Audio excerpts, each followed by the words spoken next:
maybe you could tell us what you like about philosophy. I don't know whether I like philosophy or whether I have to do it.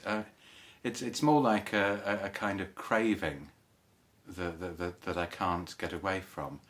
So as long as I can remember, I've been utterly puzzled, utterly bemused by things that many other people take for granted, and it's a kind of bemusement that I can't let rest. It irritates and I have to respond to it. At what point did you connect that bemusement with the discipline of philosophy? Right, well, as I said, I think my earliest memories, deceptive though they may be, involve a sense of utter, inarticulate bemusement at the fact of existence. If one could give form to it, it would just be, what's going on? And this would take various different forms. And then I had quite a difficult time growing up as a teenager, and I think that really came to the forefront there, where what many people took for granted about the world just seemed utterly strange and questionable to me. And I think that's perhaps where my philosophical impulse came from. However, I think until I was about 16 or 17, I wanted to be, probably until I was 16, I'm not sure. I wanted to be a vet because I liked animals. And then I did work experience at a vet. And seeing a large dog being castrated and a goat having its horns ripped off and then trying to get a deceased Great Dane into a freezer put me off that absolutely. And then I was positively nudged towards philosophy from two sources. And first of all, my father. I mean, he was very ill at the time and couldn't speak, but he used to spell out by blinking various things about Hegel and Heidegger in particular, and nudged me to read various philosophical sources. And I also had two very good English teachers at school, and I think it was the two of these nudges combined that led me to apply for philosophy, at least as part of my first degree. I did a first degree in philosophy and psychology. Do you feel like you've ever found any answers in philosophy? Maybe that's missing the point. I don't... probably not. What I've found is that certain questions have gone away. I haven't answered the questions, I've put them to rest and then moved somewhere else. And I have a vague sense of progress, at least on my more optimistic days.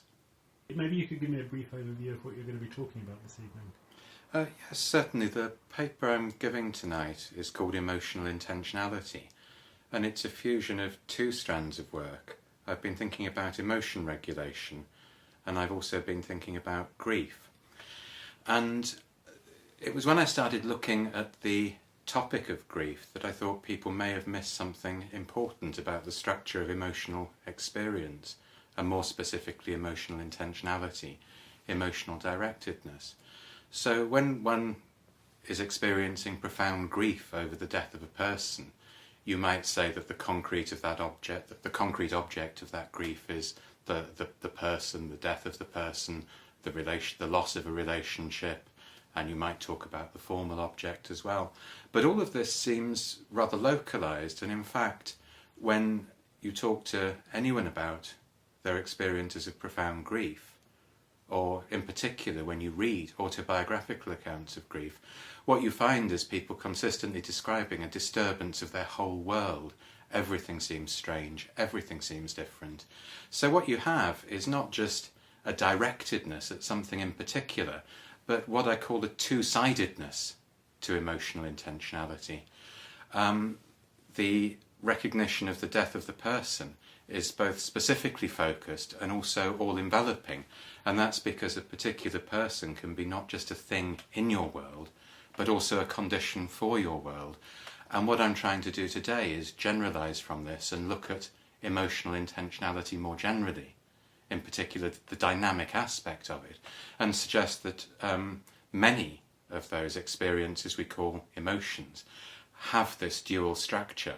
And furthermore, something very important about emotions that's been missed are the kind of tensions that can arise between these two aspects of emotional experience.